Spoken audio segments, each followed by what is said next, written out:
Joining me tonight live is Eastern Oklahoma Republican Congressman Josh Brecheen to talk about all things we've been showing you, not just here on the news, but what you've been seeing on social media as well. Congressman, thank you for joining me tonight. Thank you, Rick. I want to talk real quick about the big, beautiful bill. You just took a vote on it. What are your feelings being the budget and deficit guy that you are?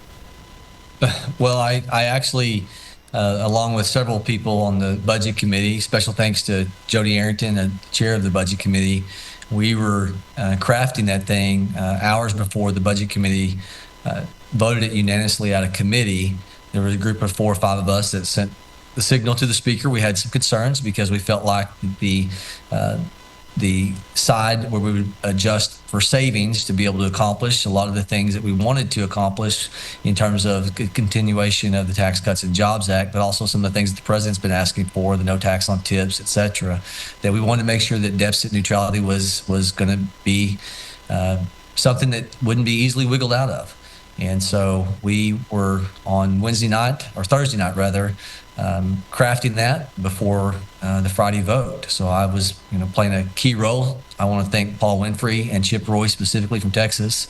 We took a playbook out of something that was employed in 2001, had been used in over 2 decades, to where we have adjustment controls. So as the savings, where we can find efficiencies, as that increases, then the ability for the Ways and Means side for them to be able to do the things that many people want, that can be accomplished. And I think it's important. There's a Harvard poll that came out. I think it's important to note the where it came from.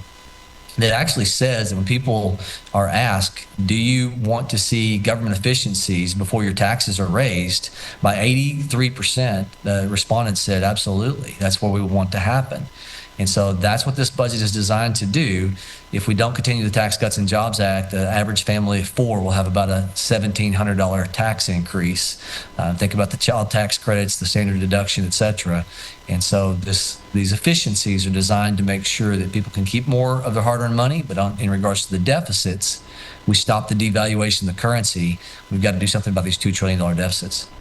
Before I get to Elon Musk, I did want to ask you, the Senate has said that the House's version of the bill is unacceptable or dead on arrival. Things like that have been used. Are you okay with some of the things the Senate has proposed or what they've passed? Look, I'll let the Senate speak for themselves. The House, when you talk about revenue, which revenue-raising measures, they, by constitutional mandate, have to originate in the House. And the Senate, with their 6-year terms, House with their 2-year terms, it was designed by our founders to make sure that the House is much more responsive to the will of the people. We've got a 1-vote majority right now. We could lose 1 vote last night. And so it's going to be a much tougher sell on the House side. I do think for Senate leadership that it is a dangerous game to play to be saying that this thing would be dead on arrival, because being able to get, as our speaker likes to say, very small margin, many personalities he's having to deal with, when we can get all on the same page and the Senate has much more votes to spare, I think it would be very wise for the House and the product that we can maneuver and pass, for that to be the play. President Trump is going out publicly talking about the one big beautiful bill. He's talking about this bill that came out of the budget committee. And it's because it has all the elements that Trump was asking for. And we do it in a responsible manner. Again, that's what some of us, grateful to Jody Arrington, the speaker, worked many weeks on the budget committee, putting together a framework that we think is very responsible and we think is the best version. Let me ask you about Elon Musk. Even though people agree on, cutting government waste, I'm wondering, I looked at the cabinet meeting today, and I'm wondering, when do the cabinet secretaries get to have a say in their agencies? Does Elon Musk have too much power over a Pete Hegseth or someone like that who is now in place to run their own agency? So keep in mind what the Constitution discusses. In Article 2 of the Constitution, it actually says that all executive authority will be vested in the president, right? And so the cabinet is designed just like this setup of this DOGE commission. It's to execute upon the will, the day-to-day operations of the person that was elected president of the United States. And the president has relayed, keep in mind what DOGE derived from, this very office was converted from something President Obama did when he created healthcare.gov with his, legislation that he pushed through. He created the Digital Services Administration to use tech savvy to be able to launch the healthcare.gov and iron out the kinks that were found. President Trump has taken that President Obama utilized and is using the same type of technology savvy individuals, but with a different ideology to go after a lack of government efficiency.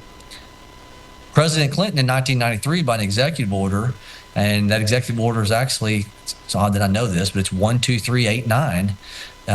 He started under again, a Democrat president, Clinton in 93. He started the process, what led to 100,000 federal employment changes, 100,000 people that were reduced off the federal rolls of federal employment by Clinton, because Clinton was striving to, as he called it, an aim for government efficiency. And so this is what we're seeing now. Definitely hasn't been really utilized in the last 10 to 15 years. But Clinton is to be credited for trying to make sure that we had a efficient federal workforce. And so many of us that know a $2 trillion deficit is leading us to a place where we either will have an economic collapse or we will have hyperinflation.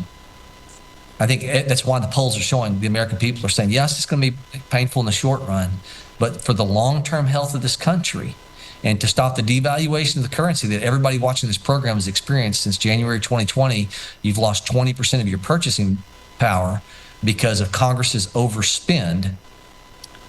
Keep in mind that all federal budgets are actually balanced. You say, what do you mean? All federal budgets are actually balanced. Either you're getting taxed for what's being spent, borrowed on your future and your kids' future, or they are, Congress, inflated in a way by their deficit spending, by printing at the Federal Reserve, Treasury involved, and you are seeing the inflation tax. It's hidden.